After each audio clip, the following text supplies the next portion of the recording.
And we are live. Yes. Ooh. Welcome to the Core Podcast, episode 47. My name's Kirby Downey. I'm Jonny Harrison. And today we've got Heather Hasz with us today from DriverWorks. Awesome. Heather does loads of running, loves her coffee and a bit of wine, and does all sorts of fun things for the SOLIDWORKS user group network. How you doing, Heather? Hey, Kirby and Jonny. Thanks for having me. I'm doing great. Excellent. How are things in your new digs? You just moved to other side of the States now.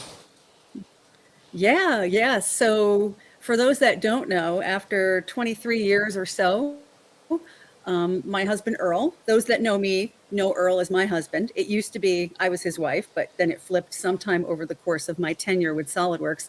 He took a new job that required us to relocate from Massachusetts to Colorado.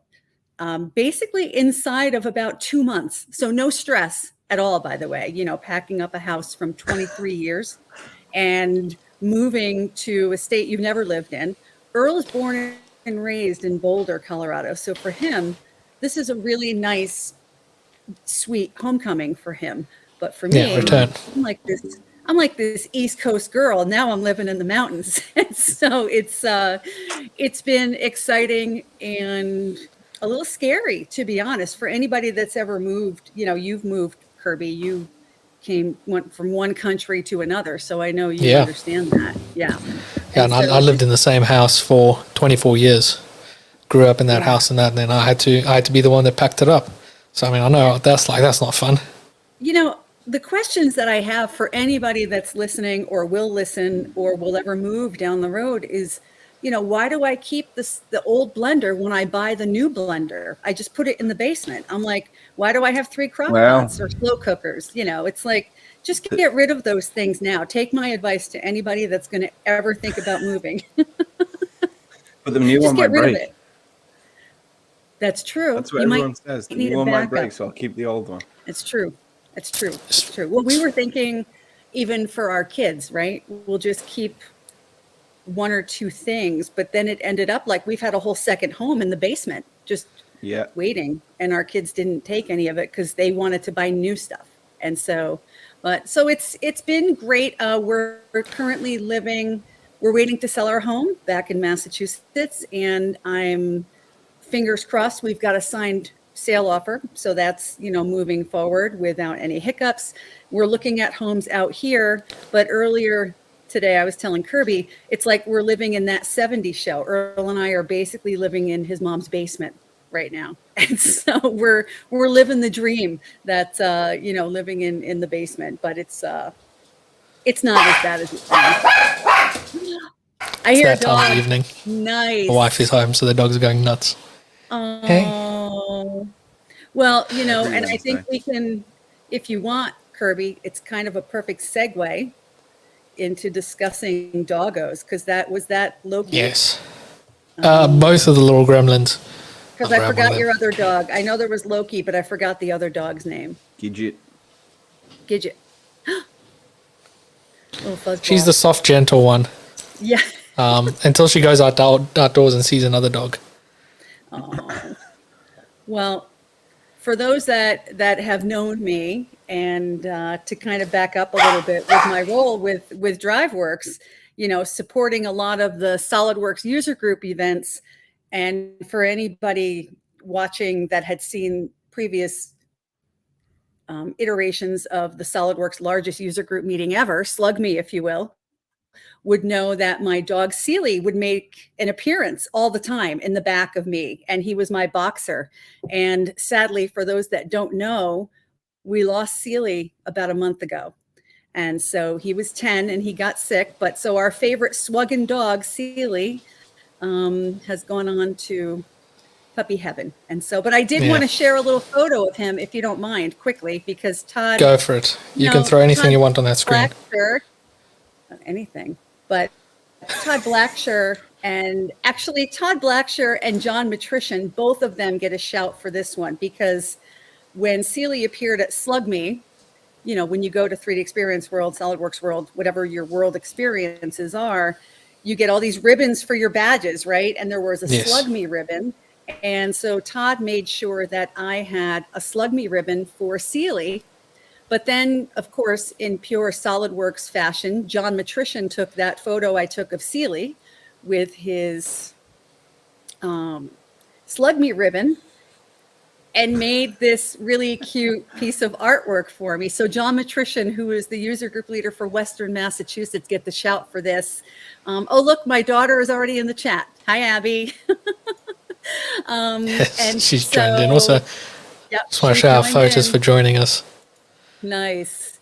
And so this Expressions of Sealy, of course, a boxer is always known for kind of having a similar look on their face. And so this is just the same photo. But so hats off to John Matrician for this. And just a quick shout out to our boy Sealy, who was known in the community. So I just wanted to bring that up before anybody asked, because for some reason, he always found his way into the camera when I was online, like he knew, you know. It was always there. I mean, I remember hanging out, doing the hallway hangouts and that every now and then. Behind your little fireplace, there'll be a dog there, or jumping out, looking out for squirrels.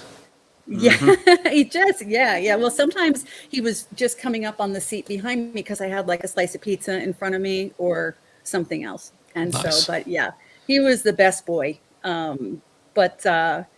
So, you know, speaking of hallway hangouts, I was thinking about that the other day because, you know, we're going to start sometime in the next month or two getting ourselves ready and excited for going to Nashville, right? We have to cross everything that things move forward. And so I'm excited to see, as you both hosted hallway hangouts for the virtual 3D experience world for the last 2 years, I'm excited to hear what you guys might have in store, or if you can't share anything yet, that's okay. Well, because we're doing the magic wheelchair build for Slug Me now, kind of that's our focus, and then we're going to figure out what we're going to do. But I think we're just going to, like, if SolidWorks gives us a space, we'll use that space. If not, I'll plug my computer into a wall socket in the hallway.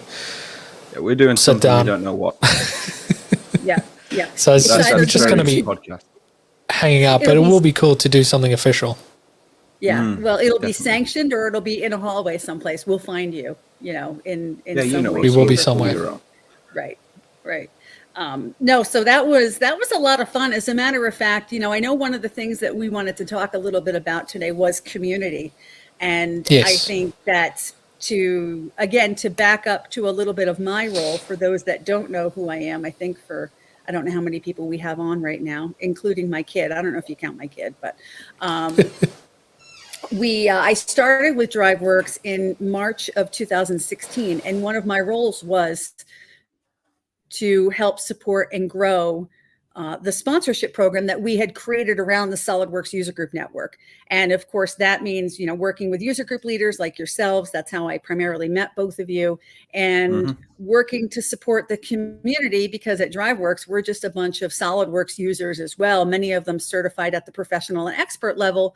And because our software is inside of SolidWorks, it just made sense for us to take the full leap in and become a full-on sponsor for the program. Yeah. But what's happened over the years is I think it's just turned into so much more than just a sponsorship program for us. Like we've won the sponsor of the year many years in a row, which is fantastic. And it's great to be recognized by your peers for the work that we're all doing to sponsor it. But it's become so much more of a community effort, because from sponsoring the Swuggen, we've now evolved a little bit more to start our own user group network community. We now have a DriverWorks user group network that, you know, honestly, we took a lot of the ingredients from the Swuggen and tried to apply that a little bit differently for our customer base, but you know, to take those ingredients and just repurpose them for what we wanted to create for our customers. But then we started to get more involved back in the UK, we're involved in a lot of educational early career involvement. You know, my colleague Bridie is involved in a group called The Pledge, where she works with a lot of younger people to encourage, you know, career path. And we do a lot of work with young women to encourage a career path in engineering. And then we got involved with First Robotics and became a sponsor to First Robotics. And so this idea behind creating this community support program with Swuggen has kind of the really nice organic ripple effect is it's really allowed us to grow and get involved in so much more community. And that's my, I think that's always been a little bit of my superpower, is to be able to create that kind of environment and get people excited about it. And many people on my team, that's why I wanted to work for DriverWorks, because they all cultivate that same vision. They want to get people involved. And so it's been kind of the perfect marriage for when they hired on the American girl 6 years ago. I think we're doing okay so far. I mean, it's really important for a company to kind of help and nurture their community grow, because they're the people that are using the product day to day. And I'm sure that there are plenty of times where SolidWorks are kind of surprised and taken back by the passion of that community and kind of the things that they do with their tools. I mean, they design it a specific way, but us users will figure out a different way to use it. Right. And I've seen even the other kind of more personal side of the community, where I've been involved in discussions of people losing their job for one reason or another, even pre-pandemic. And the power of the community, it's like on a Wednesday or Thursday, I might get a note from somebody and they say, oh, this person's lost their job, if anybody has any connections. And by the following Tuesday or Wednesday, they've got 3 interviews lined up because the community has responded. And so when you've created a community as strong as the SolidWorks community, that kind of shows up, not just for tips and tricks, because those are great, right? And things that make our design day better. But when they make an impact on your personal livelihood, I mean, that's when you know that you've really created something that probably does continue to surprise SolidWorks. It definitely continues to surprise me, even again, and 6 years later, and having been to so many different parts of the country. Did you mute her? You were like, I'm going to mute the dog. I've got a button for muting on the soundboard. But, and speaking of that, and traveling all over the place, we just last month talk about getting the community back together, right? Perfect segue, Heather. I was on the road, literally like 2 weeks ago. I went on the road with Brad and Adam on the Iron Swug tour that they did. And I got to tell you, it was a lot of fun. Here's just a really quick photo of all of us on our last evening together. We were at the Western North Carolina, Asheville SolidWorks user group. And I'm standing, obviously you can figure out who I am in that photo, but for anybody that doesn't know, the gentleman, as you're looking at the screen on the left, is Brad Meador. If there was any question on which one was me, he's the Star City, Virginia user group leader. The gentleman all the way to the right is Adam Ebernickel. He's the user group leader, Western North Carolina. And then his son, Josiah, I apologize if I botched that name, but he was really lovely. He joined them for the whole week. So I joined up with them in Atlanta. So the whole premise behind Iron Swug was they wanted their motorcycle enthusiasts. They wanted to get on the road and do this iron ride, which is somewhere over the course of 10 days. They did, 1,000, 2,000 miles, over 2,000 miles. Yeah. And it was really quite awesome. And their plans had been truncated because of the pandemic. And hey, Toby. And Toby's in the crowd. Toby's the guy in the back of the room that's yelling, "Free bird," right? He's that guy. I love that about him. And so, he apparently bailed on a meeting to join you, so. I love that. That's awesome. Toby, I'm a fan. Yeah. And so, they were in Alabama and then they were in Florida, but I didn't join them for those two. I joined up with them in Atlanta. We went to Georgia Tech, which there was a lot of younger people. It was great to see the future of engineering. And by the way, there's a lot of young women there, which really, after raising a couple of young women myself and being a woman in engineering, that was quite promising to see. And then I followed them on to the Charlotte user group. And then we finished up in Western North Carolina. And who's not pictured in this photo from this evening was Phil Bem. He's the user group leader, the founder, well, not founder, but he's been the long-term leader for that Western North Carolina group. And so a shout out to him as well. He's good people. He's been their leader, I think, for 10 or 15 years. I'm not sure. But so that was Iron Swug. And it really was a lot of fun to get back out into being with people. We all know why we had to stay home, but. You got to go on your first motorbike. I did. And Brad's bike is huge. It's a very nice bike. Yeah. And I got on the bike, and it was I kind of want one now. I came home and I said to my husband, the bugs beat you. It was kind of cool, and I'm in Colorado now, so Rocky Mountain High. Let's go out on some perfect places for riding. Yeah, Johnny, we need to figure out to get on this Iron Swag next year. I know, and I was going to say, Heather, I think you guys could. You guys, you know what? I have a vision for the two of you. You could have one of those motorbikes with the sidecar. Oh, nice. Yeah, Johnny will be in the sidecar. Oh, I like how he just immediately put you in the sidecar. I think that's fine. I mean, I've got a motorbike license, so. Yeah, you've got a car license that's as well. great. You can't parallel park. That's great. I can. I watched a YouTube video. Well, they're definitely they're gonna start planning for that next year. You guys, I remember we talked about, I don't know, 6 or 8 months ago. I feel like the pandemic has been like a time warp, because it could have been 2 years ago, but it might not have. Could have been a month ago. Yeah. It could have been two days ago. We talked about renting something and driving down to Atlanta. Yep. I think it was when we were going to be going to Atlanta, and you guys were going to rent a Winnebago or some kind of an RV. So, yeah, we were.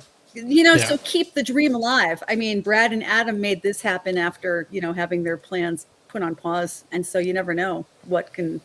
And going back to Nashville, that's kind of where you guys, you guys had quite a time. This bubble formed from. I mean, like I've got actually a note here to chat about Nashville, and kind of like what was your favorite bit of Nashville? What are you looking forward to the most about going back? Because I feel like having World in multiple locations really gives you the opportunity to go back and do some other things that you didn't get to do before, or get to experience things again. I mean, for myself, it's going to Jack Daniels again. Ooh. So I really like Nashville. I had been to Nashville before for my own, with my family, for work trips in the past, but spending that kind of time just in that focused area was a lot of fun. I think you both know I run, right? You've heard that I happen to be a runner. We know that about me. And so here comes another photo for you. So one of the things that I really enjoyed, and when I use the word running and enjoy in the same sentence, I know people probably cringe, but one of the things I did really enjoy was running with a whole team of folks in Nashville at the event. And so you'll see, I certainly don't meet the height requirement for this running group here, but I joined them. We started all running together. What's that? This hallway just reminds me of Johnny walking through the hallway with no shoes on. I knew. No shoes and socks on at 3 a.m. because he locked himself out of his room. We might have been going out to run when you were coming back in. So you're like, Heather, I'm up as early as you. I'm just going to bed at that point. That's the difference, right? I've been to bed briefly. Yeah, Johnny had to be escorted to his room. So, honestly, so this. Getting to run with this mixed group of runners from all over the world. I mean, Kevin, that's to the left of me in the photo, he's from Massachusetts, where I am. But you see the guys in the middle, there's Joe Lance, there's Robert Graybert that was there, Sean Liu, he's from SolidWorks, and Ajit, I believe, is from India. Like, we all just got together and ran, and I'm not as fast as any of these guys in this photo, by the way. Like, I win the award for shortest runner in that photo, not fastest by any sense of the word, but having a chance. And that's just kind of like that's just one photo. Let me show you another one that we had here. So there's a festival that my wife and I go to almost every year, and they've got a big cycling group that cycle to the festival every year. And this group has just gotten bigger and bigger and bigger of a group of people that just cycle from London to the festival. It's not that far. They're kicking off. It sounds But I mean, it's raining, like Toby. it's you've got there's so many people at World. I'm sure there were plenty more other runners that would have loved to have joined your group. And this is one thing that I love about World is that we're all there because of SolidWorks, but we're all hanging out together because we nerd out over different things. Mm-hmm. Yeah. And that, I never joined this group in the past. So, I had been going to SolidWorks World events since 2009, Orlando. And so I've been going every year since then. And I had never run with this grouping because I was always a little bit intimidated. And we can talk about that in a minute because obviously there's more to that story from my perspective. But when I ran with this group, everybody was just there for each other. It didn't matter if they were faster, because let's face it, Joe Lance would lap me on the boardwalk in Orlando at the Swan and Dolphin with Jim Wilkinson and Tom Spines and all of these really fast runners. And it was a bit intimidating for me, but to run with them, no one wants you to be left behind, right? And that's kind of a metaphor for a lot of what we do with our workday. Everybody wants each other to be successful. And I found I really wasn't as slow as I thought I was. Actually, I ended up running quite a bit with the group as a whole because they were happy to just run with me because it wasn't about being faster. It was just about being together. And I think that's you weren't racing, you were hanging out. Right. Yeah. And running off the wine or pre-running off the wine or doing whatever we needed to do to get ourselves ready for the day. Because why not run 5 miles before you have to be on your feet all day, right? Because that makes perfect sense to me. This photo right here was taken in the lobby, same hotel, different time of day, different grouping of people. And, these are literally some of my favorite people in the world. And I never would have met them without being a part of SolidWorks for so many years. Because I think you both know I worked for SolidWorks for about 8 or 9 years. And then being a part of the DriverWorks team, these guys are gems to me. And this was the last time that we all were together in person for a really long time. And none of us we had heard about coronavirus. We knew things, we had to be careful. We had heard maybe a few people being sick from here and there, but who would have thought that was the last time we were all going to be together? And physically, at least for a little while until, things started to improve a bit. But did you just for those that don't know, do you just want to label off who all those people are, because they're all fantastic people? Yep. So I'll just go basically from left to right. There's Michael Lord. He's from Australia. Sound. Betty Baker. Is mate, Wisconsin. That's not a knife. This is a knife. Still got his soundbite. He's bringing them all out tonight. That's awesome. I'm counting on it. Then you have Betty Baker there from Wisconsin, and she is such a huge pillar and strong voice for women in engineering, by the way. Yes. Like, she's one of my favorite people in general. Steve Calvert is there from Texas. And then, of course, you have Todd and Jade Blacksher. Todd was a user group leader in Nebraska for a really long time. And though he claims to be retired, nobody's told him that yet. And so he hasn't told himself that. He just keeps showing up every day. And the gentleman next to him, John, and I'm not going to remember his last name, and I apologize. I'm sorry, Rick. He's from Northern Texas, the Dallas area.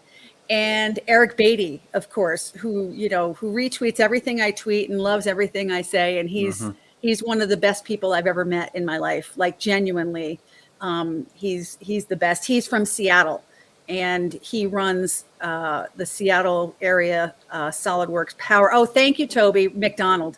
The Power Users Group in Seattle. And we did a really nice blog post on him a couple years ago, because he was our DriveWorks User Group Leader of the Year 2 years ago, Kirby, where you were ours from last year. And so, and as a matter of fact, Eric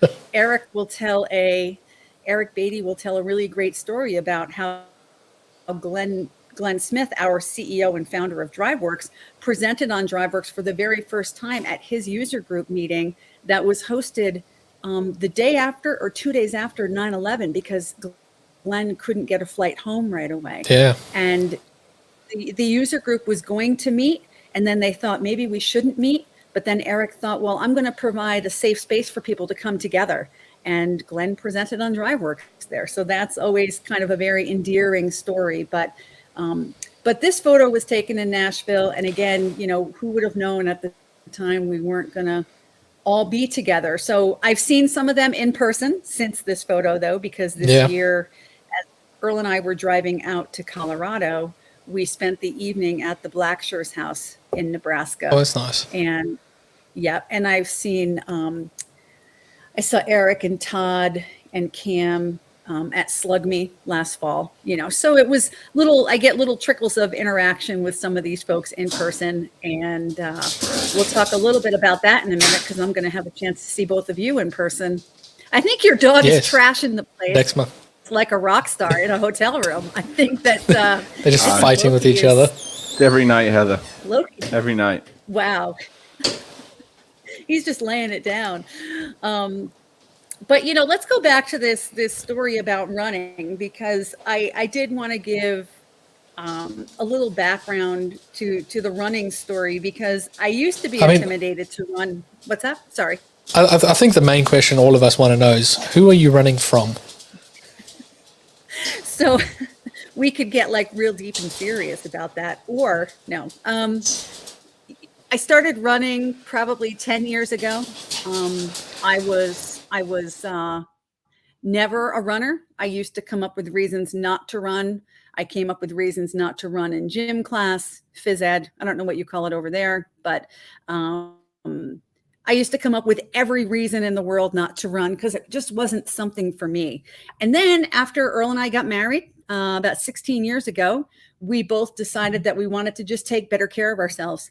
And so he took up cycling like a smart guy that he is, no impact, easy on the body. I decided to take up running, and I use this program called the Couch to 5K program. So if anybody ever wants to learn how to run, it's a walk to run program that you can do at your own pace.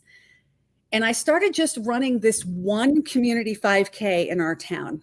And it was a fundraiser 5K, but every year I'd have to start over again, because I would just run that race and then I wouldn't run anymore. And then I would train again the following year.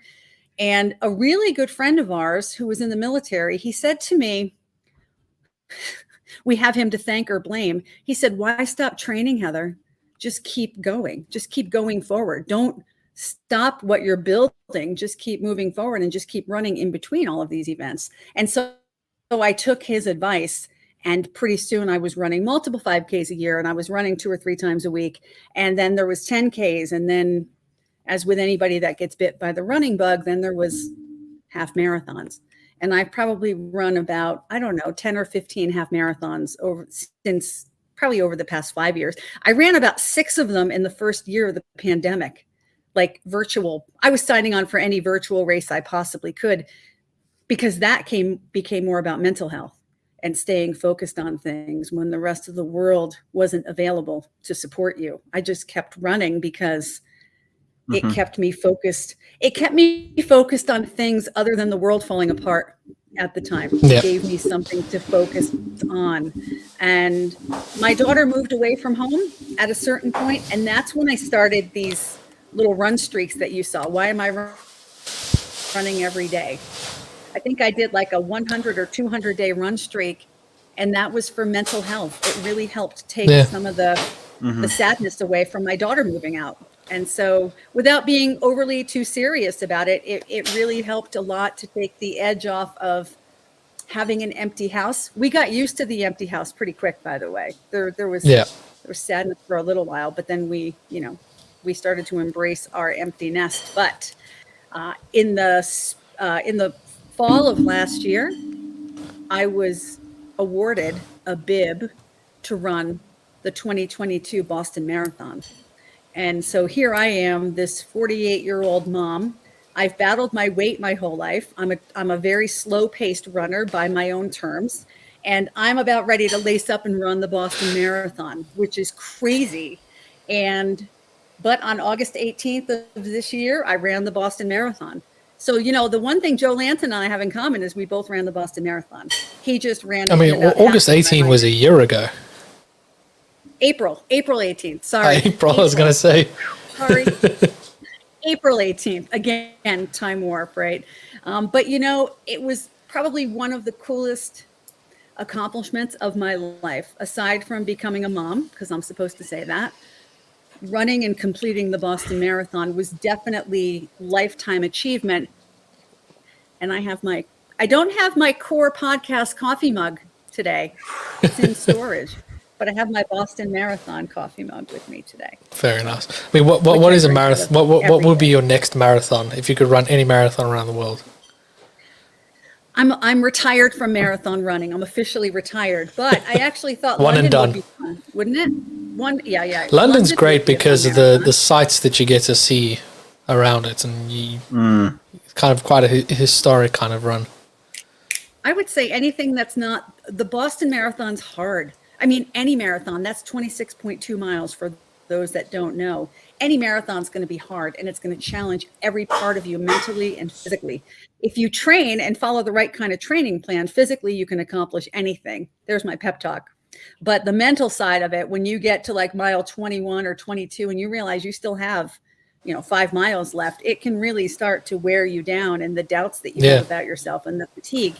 But I will tell you that when you make the final turns and you take that left onto Boylston Street, it's right on Hereford, left on Boylston, and you hear those crowds, it's 26 miles that you feel every single mile. But when that crowd cheers for you, there's nothing like it. And you realize that you're about to finish the Boston Marathon. And there's nothing like it in the world. I think it forever changed me as a runner and as a person, because I realized I just ran one of the most famous, the oldest marathon, but one of the most famous marathons in the world. And I lived to talk about it the next day. And I got up and walked around the next day, but it was great because I had somebody like Joe Lance in the background cheering me on, and he didn't run Boston this year, but my husband always says to me, the one thing we both love about Joe is he can run any marathon anywhere and finish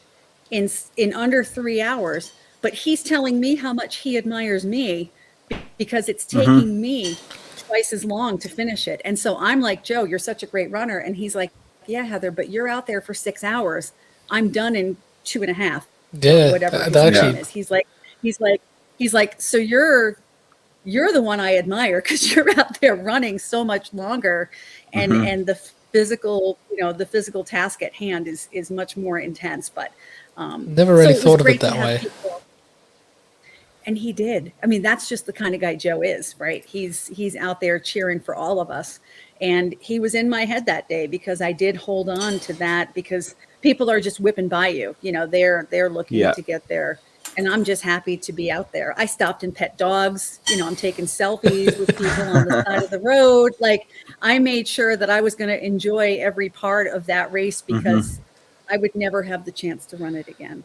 And so it was, now since moving out here to Colorado, it's been a little bit hard to find that same routine for me because I don't know the area that well, but I'm trying. And I mean, once we have a home. For you, it's an interesting way to explore, though. And there's a ton of open space. Yeah.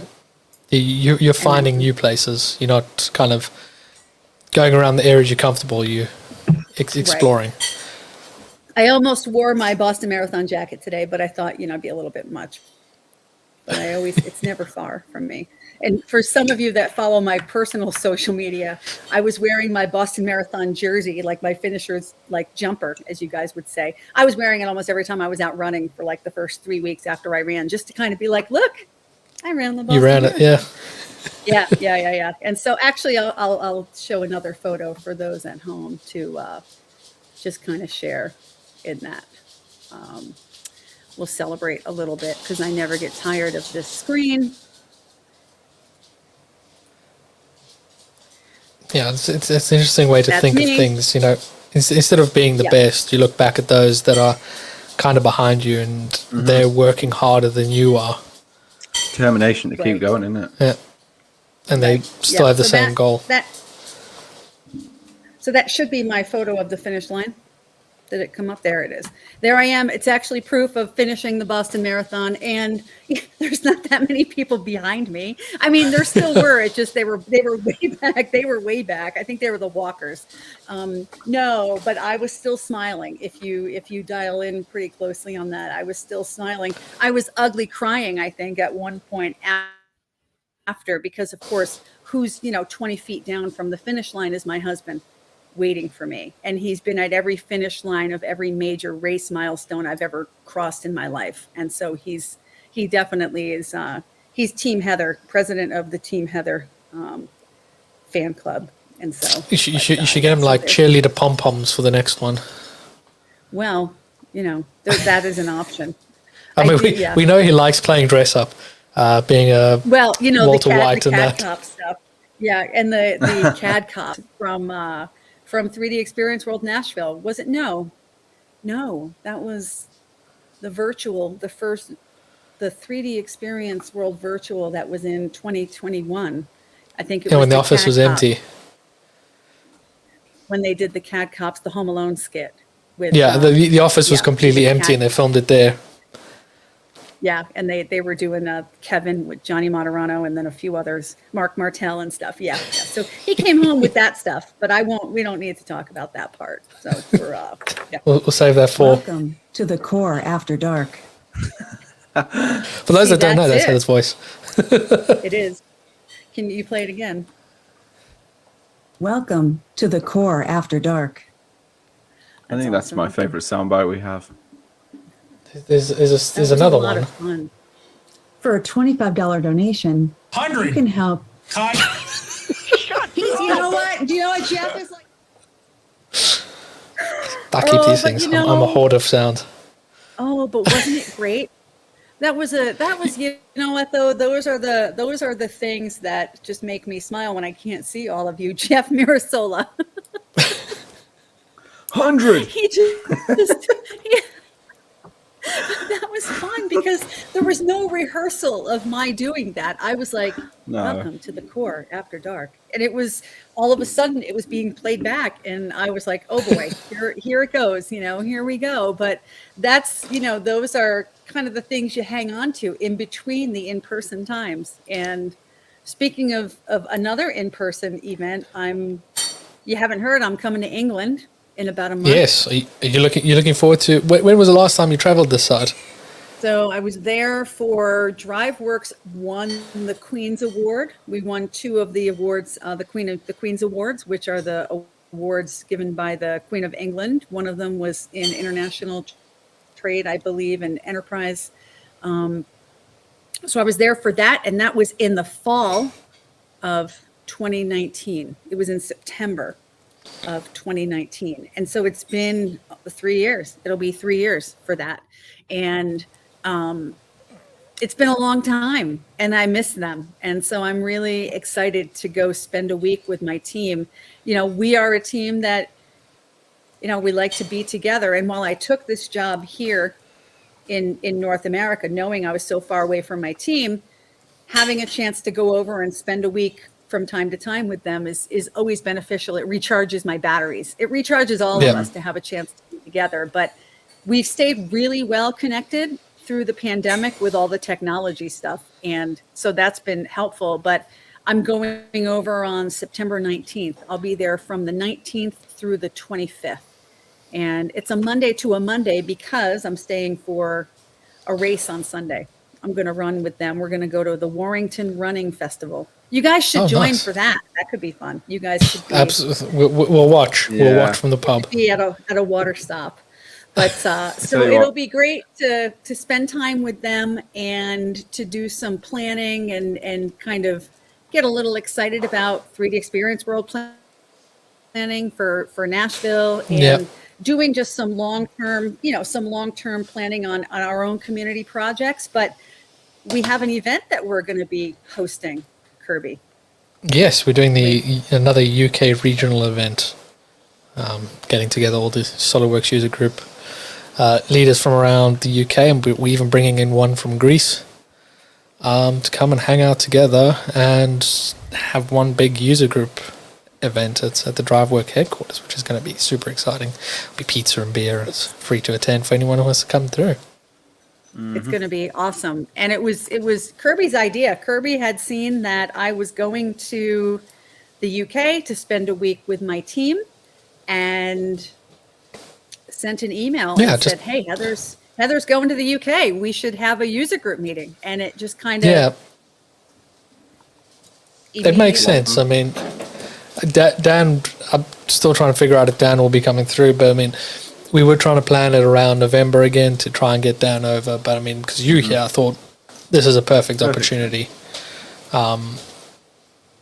Because I mean, it's fun to kind of involve those that sponsor and support the user group network, and get them involved physically. Because one thing that kind of fascinated me about the user group network was the participation of, SolidWorks staff and other big, customers and that stuff of within SolidWorks and the sponsors attending these, because like I'd been to like woodworking user groups and that kind of stuff, and it's just other woodworkers. There's no big industry companies getting involved with it, where with the user group network there's the sponsors and SolidWorks who are passionately involved in it. So it's a lot easier in the States to get that kind of support. In the UK it's a bit harder. We've got to reach a bit further. So when there's that opportunity, you just got to take it. I think it came together fairly seamlessly. You proposed the idea. I spoke with my team in the UK, and it's just kind of built up from there. We're all really looking forward to it, and having Kirby's group, which is London, Jonny's group, you are Northeast England. We have the Midlands, we have Greece, we have the gentleman at the university, and I'm never going to remember his name, Bolton. and I will. Bolton. It looks like Jade is coming through as well. Jade, she's looking to start the user group in Liverpool. Oh wow, that's great. Yeah. So I mean, it really has kind of evolved, and even if it's one person from each group, it still is the start of something, and it's getting people back together again. And I think it's going to take a little bit longer for us, I think, to all come back together again. I mean, the pandemic really kind of changed the way a lot of people do business and changed the way people travel. It changed a lot of the things that we do. With last year's regional meeting that we arranged, we did it first week of December. Busy time. And that's a busy time, because a lot of companies at that point are doing, there's a little doggo there, having a stretch. Shelby. It's not a stretch unless you say, ooh, big stretch. Oh, big stretch. Hi. She's not impressed. She's just going to sit there and judge us right there. But sorry. It fragmented a lot of relationships. Yeah, like a lot of us that hang out every year, we just didn't get it. But I feel like it also forced us to hang out a lot more, because the gap between each world, I hung out with more people from world than I did before the pandemic. Yeah, I know. That one. Yeah. We Earl and I started a happy hour on Fridays. I think you guys came to a few of them. The time difference was probably a little bit challenging, but the funny story, and again, it's a user group, it's a community thing. We started out this idea of the Hasz happy hour, and it was on Friday nights. And at first it started out with me inviting friends, co-workers, community folks I just knew. And for the first week, it was like people I knew in my town, people I ran with in my running club, Swuggen leaders. And then after the second week, it was just all Swuggen people. That's it. Like we immediately, like a lot of people, they didn't drop out because they felt excluded. I think what happened over time, those of us that really wanted to make that investment in staying connected, stayed connected. And it just happened to be this grouping of really awesome community people. And yeah, Casey Gorman is with us. Casey was a regular at happy hour before he would hop out for dinner at night. So he'd have his drink with us and go on. We had obviously the Blackshires, Eric Beatty, Jeff Setzer from GSC, by the way, a little shout out to him. He's actually sick with COVID right now. So I hope you feel better, Jeff. But so many people whether they were, married and maybe just home with their spouse and wanting some other people to talk to, or living on your own, being the pandemic was that kind of isolation that could happen. And so when we were hosting these happy hours, I think we all got something out of it, and it was a lot of fun, and we used a lot of technology. So I agree. There were fragments to relationships, but then on the other side, because I'm like forever the optimist, there were new relationships made because I became closer with some people that I hadn't really known. I think I even got to know you guys a little bit more than I did before. Yeah. Because you guys were just in England. Yeah, it was the pandemic that kind of sparked this whole thing of let's hang out more. And it forced us to kind of invite people in, and it just got out of control. It's great. And sorry, go on. Yeah, we're speaking about drinking. Jonny and I have a little segment on here called What Are We Drinking? There's a jingle for it. We'll play the jingle and we'll discuss about what we're drinking. So I'll play that real quickly. Okay. Shing.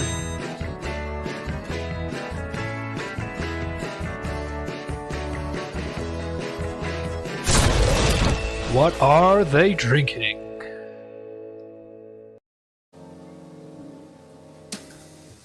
Wow. There it is. Nice. Kirby, I'm going to throw you a curveball. Okay. What? Are you drinking? Oh, I'm going with some classic Jack Daniels, which is almost finished, sure. but I've got some smoky Tennessee moonshine to keep me busy after that. Yes. You're not working tomorrow now? I'm going to the doctor's tomorrow. Doctors. Sick day.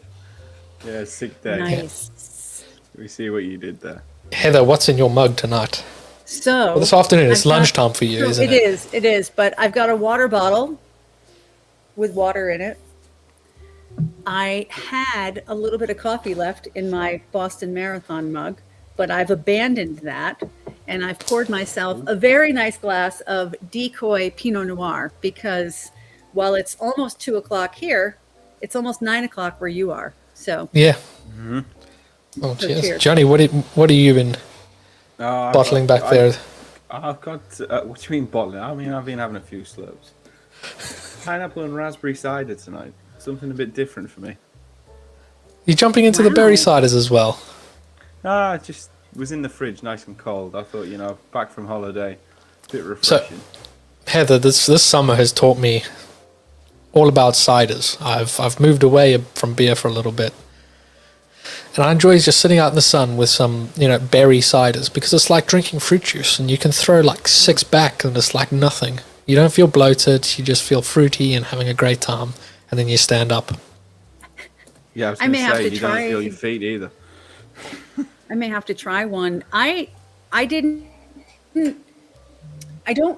drink a lot of carbonated beverages. Like I know I'm going to say something sacrilege to the whole audience. My husband's a brewer of beer, but I don't drink beer. And so beer's never really been my forte, but I drink wine, some mixed cocktails. But this summer I tried the hard seltzer thing. I've avoided the hard seltzer bandwagon for a long time, but I will tell you, probably very much like the cider, it's very refreshing to pour a hard seltzer on some ice on a hot day and drink it. And so, so I did. Cider's quite similar. It's that fruity kind of drink. I bought a couple of seltzers because the UK is going nuts for seltzers this summer. Yeah. Cheers. It's just everyone is selling them and advertising them. Yep. I like the Truly. There's a berry one I tend to favor. I haven't gone the way of the White Claw. I haven't tried those just yet. I don't know if you guys have White Claw there, or is there another brand that's similar? White Claws. Speaking of Earl, look. Hey. There's Earl. Oh, he's back taking from the his dog space out. job. He's trying to get her to go. Yeah, back from his space job. Space. He just said it's To the moon. Now, you know what? It's funny. My dog, for those wondering, he has to lead her out because she's only got one eye and she's pretty much blind in the other eye. So he has to kind of encourage her up and out the door because she won't go otherwise. Just in case anybody wonders while he was handling her. Why he came down to get her. I just wanted to explain it. I don't want to get canceled for anything. I know it's fine. I mean, like So, my dog, we've got stairs for the bed for him to get up, and he refuses to use them. yes. He'll just mine sit there does too. barking at me for me to pick him up. I'm like, no, you can use the stairs. And he's like, no, not tonight. Yep. Yep. We have to pick her up and put her on the bed at night. And I have stairs, and I've tried different things, but she is very stubborn. And so every night we have to do what I call the puppy elevator. We just pick her up and put her on the bed, and then that's it. It just happens. So, but no, I've actually really gotten into Pinot Noir as a red wine. Cabernet's become a bit heavy for me. Let's get back to the drinking subject at hand. Summertime, I tend to switch over. It is the important part.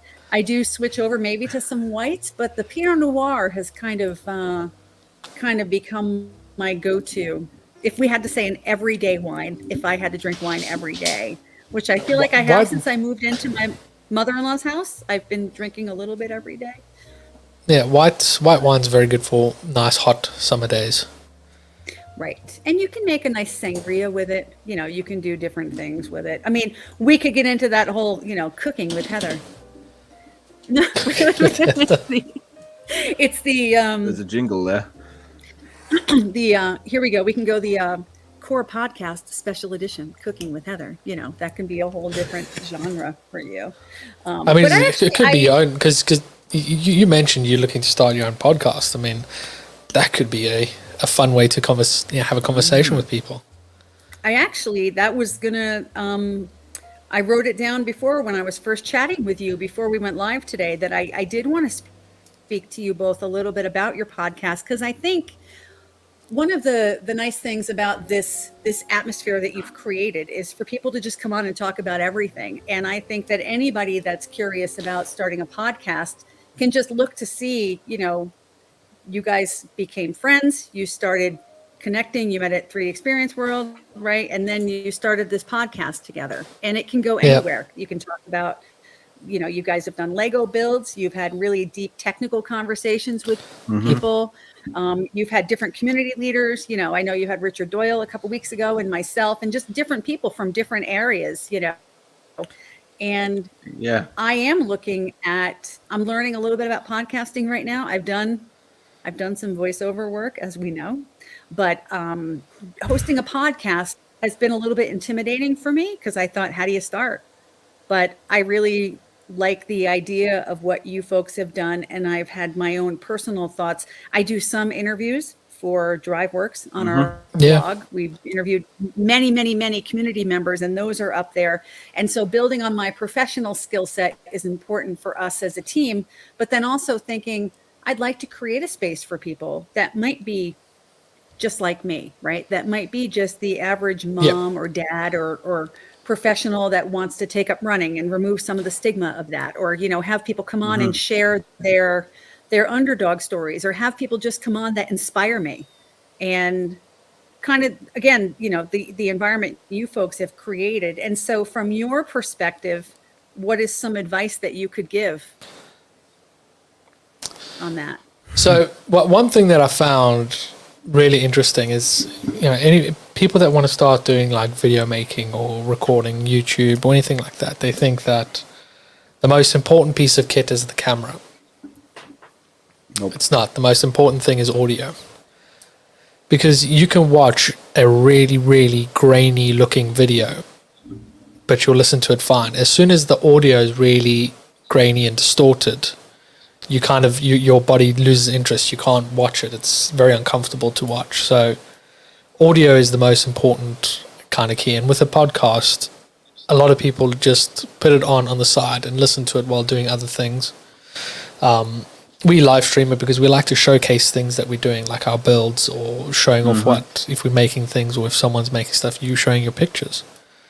So having it as a video format is quite interesting, and you can also kind of cut it together and put it other places.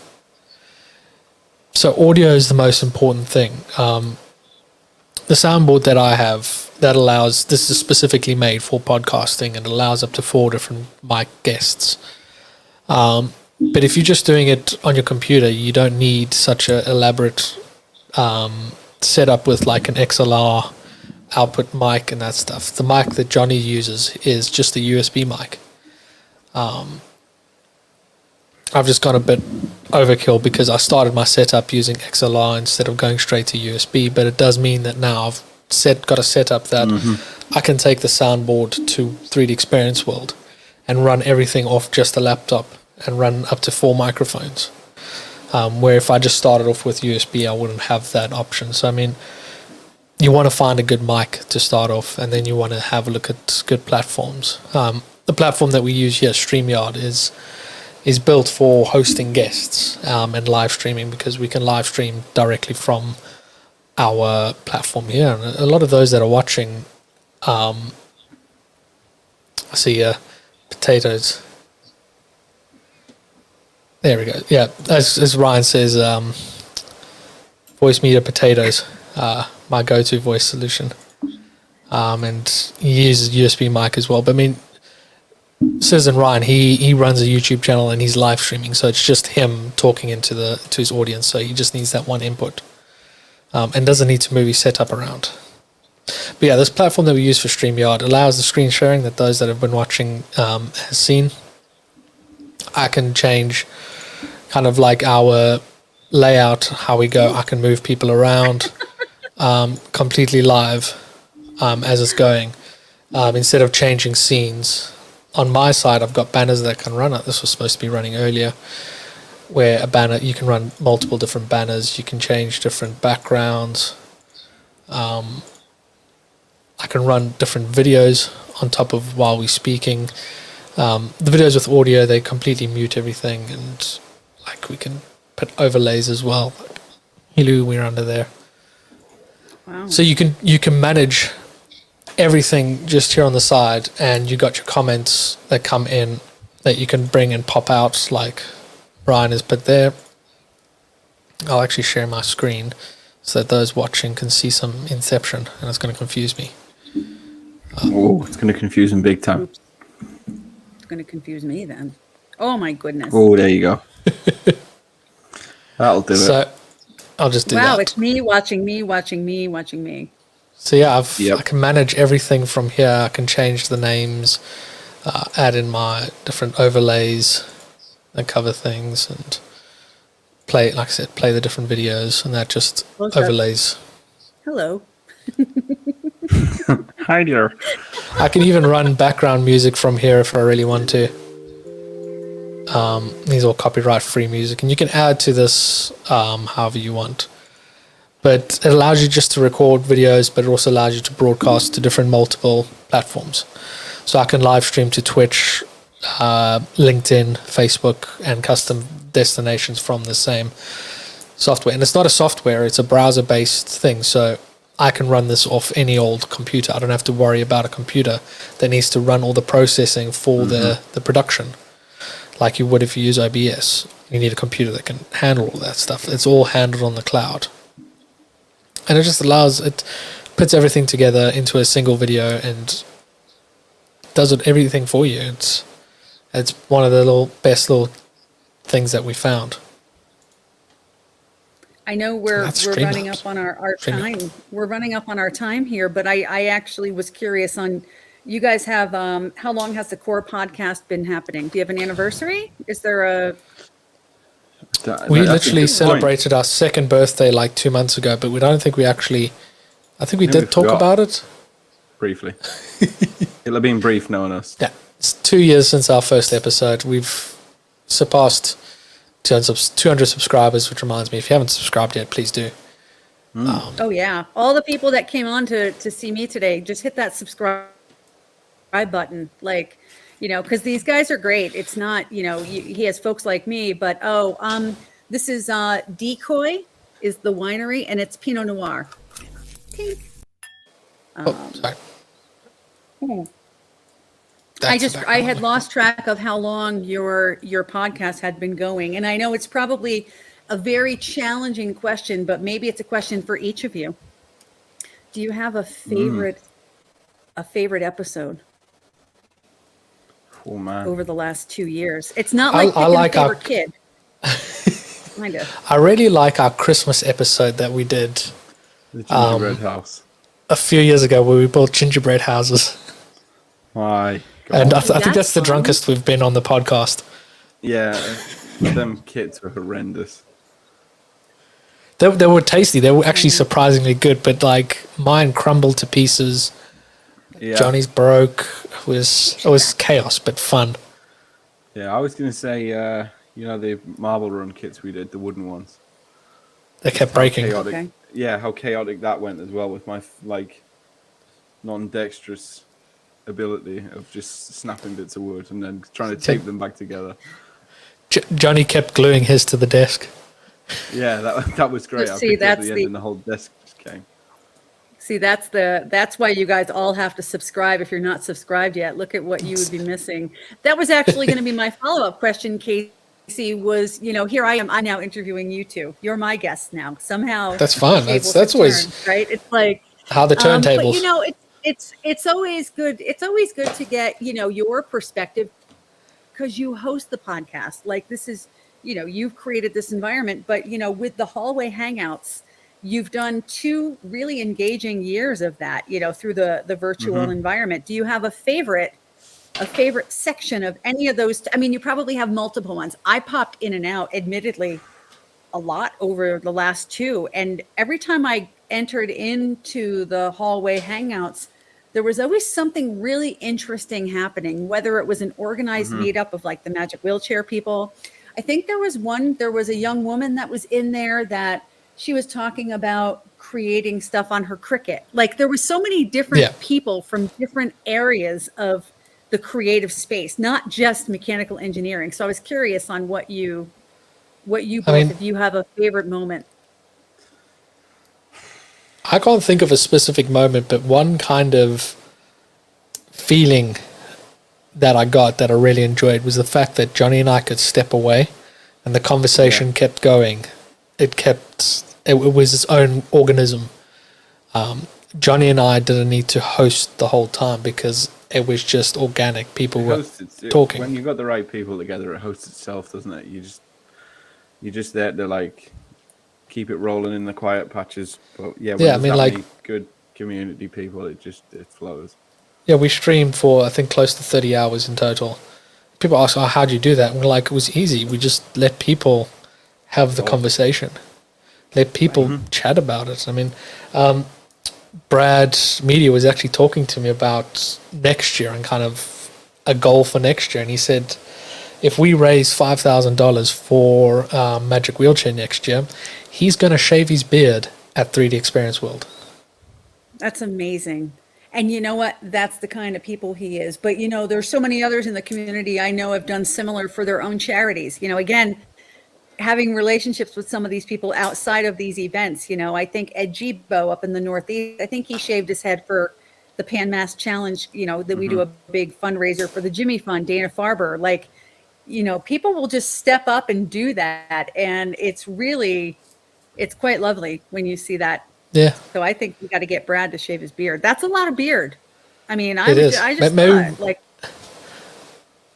maybe you should shave yours too, Kirby. I did today. Don't you see? Yeah, No, I the thought whole it looked thing. tidy. I think when I first met you, you didn't have I don't think you had a beard when my first memory of meeting Kirby was on a scooter. You had broken your leg? Was it what you had done? You had hurt yourself? You were on a scooter. He stage dived, didn't he? And it went wrong.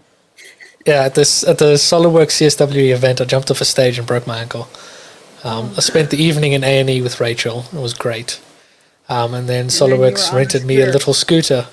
And people thought that was my day-to-day drive around. I was like, no, I broke my ankle.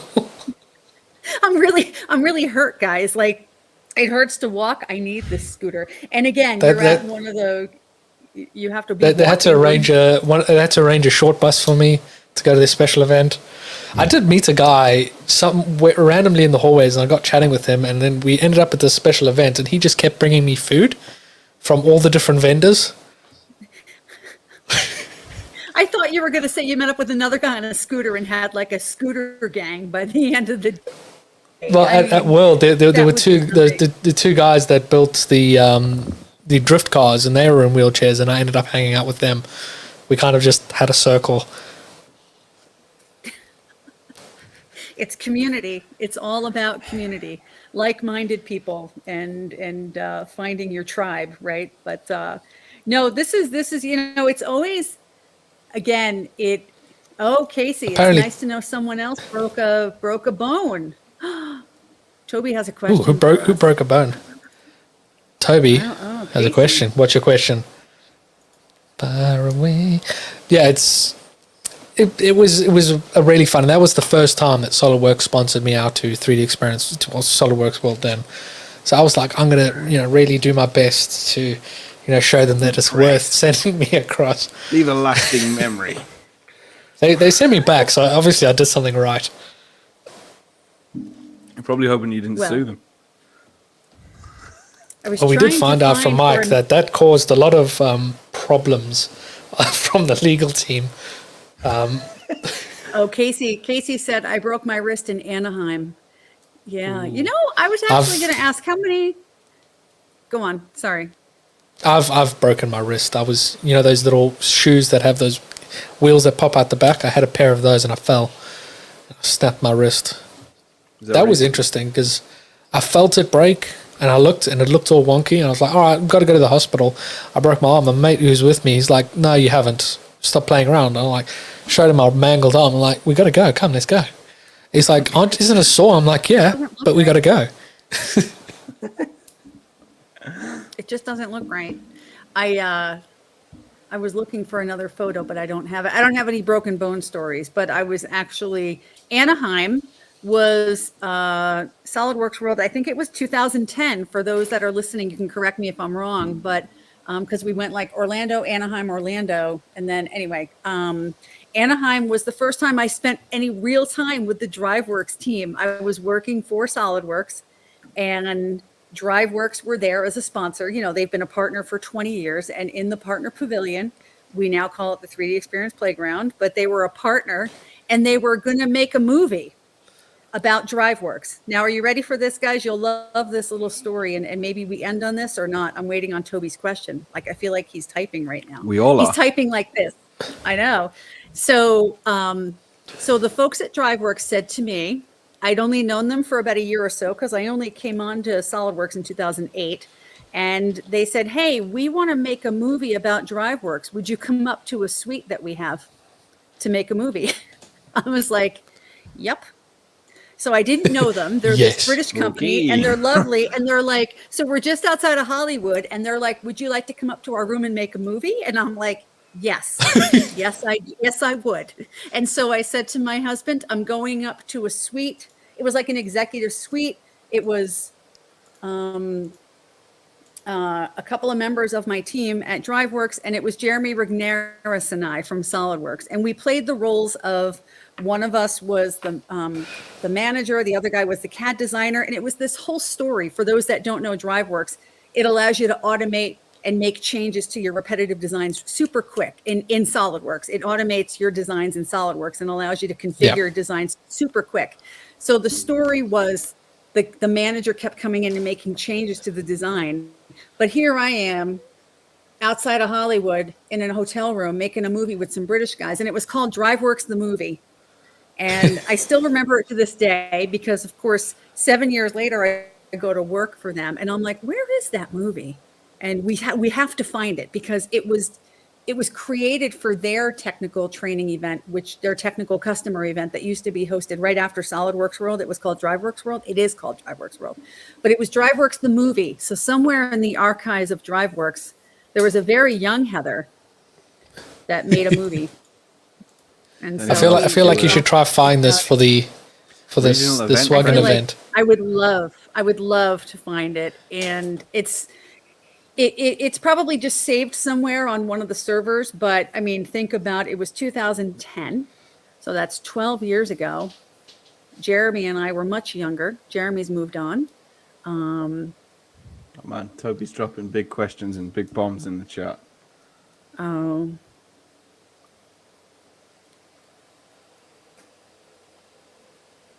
I was waiting for him to ask us this at some point, Kirby, weren't you? Several of the people you've talked about today and in the picture, you showed were told that they weren't allowed to attend World this year due to the policy. These people, some of the people who have contributed so much to the SOLIDWORKS and community over the decades, how would you feel if a similar policy was put in place in 2023? Meaning, how would you balance your love and respect of the community against what appears to be an immovable policy? So, I mean, we're still trying to figure out this pandemic and how it all plays out. I mean, myself, I've been vaccinated because, you know, I wanted to travel back to South Africa and see my family. In order to do that, I need that vaccine. I decided I'm going to take the risk. I'm young and healthy. I can deal with the ramifications some other time. So, I mean, whether they make that decision or not, for me, it makes no difference. To me, I just feel like that was just a legal decision made by...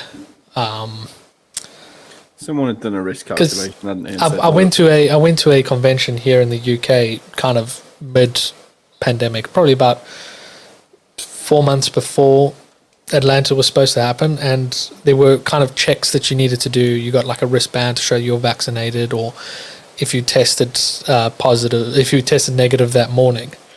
But there were just so many loopholes around it that you could just get around it. You could just go through the back door and that stuff. So not a lot of people really bothered with those policies, and everybody still had a good time. And it did feel a bit awkward because it was mid-pandemic kind of thing. But I felt like they were just trying to cover their own butts in terms of if someone did get sick and tons of people get infected, they can't be sued. It's just, to me, it's just a legal decision, not really a community decision. And the reality is legal will always step on the toes of everybody's having fun. So, I mean, yeah, it's just legal team. I come from, you know, without stepping too deep into this conversation, because I do think there was a lot of factors involved, right? There was the legal decisions, there were the public health things we knew versus things we didn't know, right? And we're still learning a little bit about that. Even earlier on in the pandemic, there was a lot of fear for what we didn't know, right? We were afraid to touch things in the supermarket, you know, because was it transmissible different ways, right? Until we learned things. One of the things that you both might not know about me is I come from a public health background. Before I was in mechanical engineering, I was in more environmental health engineering, and I was in public health to a degree. And, you know, approaching it strictly from that point of view and from the legal point of view, of course, you can see those things. And I think Toby's comment is definitely, you know, it's warranted, because there's that emotional side to what happened with the community, right? We talk about relationships and exclusions. And as a runner, there were a lot of running events that became exclusive that had policies in place. And if you know, it was an if-then type thing. And so I think it went even deeper, of course, than just the workplace or the conference. I think that we were dealing with a lot of unknown things. And you're right, emotionally, and the investment that people have made, you know, into their work and into the community, you know, it's disappointing to see. And I think with the work I used to do in public health, there was a lot of things I saw that would hit home really close, but I had no choice but to adhere or comply or force compliance with, you know. And so I think that there's the science side and the legal side, right? Because I mean, it was having the comment here about being allowed to attend the policy, you know, was that, you know, was it the conference center? Was it the city? Was it the, you know, what were those policies? And like you said, Kirby, I think coming down to legal stuff, it's really hard to take that when you have given so much of yourself to the community and not being involved in it. I think that it's definitely a concern. I don't think they'll put any kind of policy in the next one, considering, you know, when they were trying to plan World or leading up to World, it was one of the first big conferences that were really going on. You just had the big well, I can't remember what the conference is called. It was a big tech conference that was like a few weeks before where the one in Vegas. Yeah, there was a couple of like Steve, innit? issues around COVID problems and that stuff, and they were watching that one closely. There was just a lot of unknowns, and it's by then it's going to be a year. Big conventions have happened. San Diego Comic-Con went through. New York Comic-Con has happened. The big London Comic-Con, the Star Wars Celebration, really huge conferences have gone through. So that people that are now planning CES, that's the one in Vegas, yes.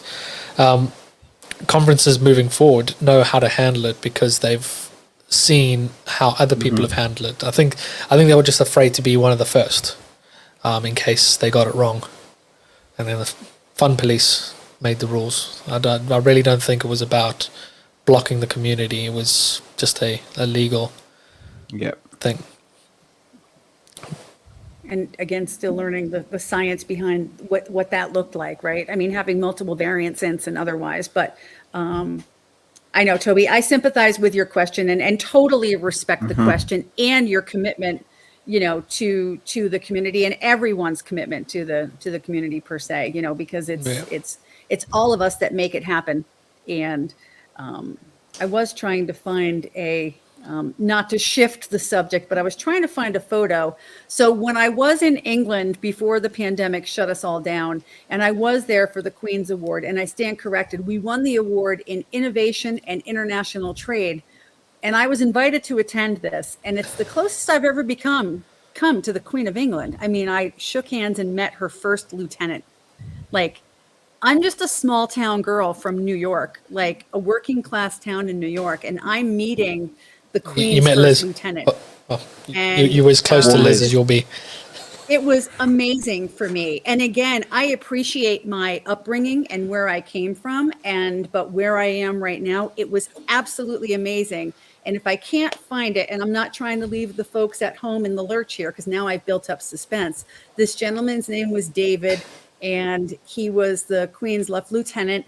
And we took a picture together, and it was probably one of the cutest photos. He's probably about at least 2.5 feet taller than I am. And it was amazing to see because, of course, he's also in his dress uniform. And I have a chance to meet him. And I think everybody was like, ooh, Heather's going to go meet this guy. Here comes the American, going to meet our Queen's lieutenant. But it really was, when I look back at my career with DriverWorks, I always say, and maybe we can leave with this, is I loved my job at SolidWorks, and I supported the partner community there, the technology partners, the third party technology partners like DriverWorks. That was my community role with them, was I helped manage that program. And now I love the job at SolidWorks, but I was meant to have the role at DriverWorks. And it led me down this path to meet you folks as well and to meet everyone else. But I can't find it. There's so many fun photos I have over my time with DriverWorks. I'll have to share it later. I can share it on your Twitter and tag you for anybody that would be great. Is watching. I can share it. I don't want to keep anybody for long because it's now 1 hour and 20. That's okay. I mean, I just want to shout out Toby quickly because he's actually doing a new CAD versus CAD speed modeling. I don't know if you've seen this, Heather. It's basically I've seen some of his tweets. Yeah, it's the esports of CAD modeling, which is starting very soon. I know Jonny and I are going to be commentating on an episode.